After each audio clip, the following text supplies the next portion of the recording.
Hi friends. இந்த உலகத்தில் மனுஷா நிறையா சம்பாதிக்கணும், அதுவும் நல்ல மனுஷா கிடைக்கிறது சொல்லுவாள்னா கடவுள் கொடுத்த வரம். அது மாதிரி தான். அப்புறம் காசு, அது கண்டிப்பாக ஒரு ஆணோ இல்லாட்டி ஒரு பெண்ணோ சம்பாதிச்சே ஆகணும். அதுவும் இந்த காலத்தில் பெண்களுக்கு காசு சம்பாதிக்கணுன்னா அது ரொம்ப ரொம்ப முக்கியம். ஏன்னு கேளுங்களேன், ஏன்னா காலம் அப்படி இருக்குது. இண்டிபெண்ட்டாக வாழறது எல்லாரோட ஒரு ரைட்ஸுன்னு தோணுது.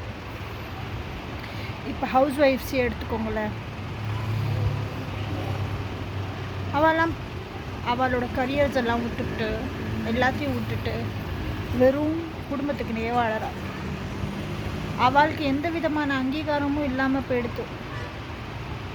ஆனால் நிறைய ஒர்க் ஃப்ரம் ஹோம் அதெல்லாம் எல்லாம் வருது.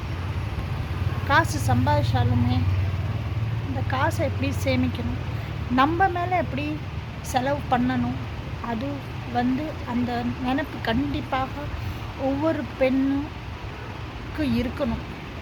இருந்தால் தான் நீங்கள் உங்கள் லைஃப்பை சிறப்பாக கொண்டாட முடியும்.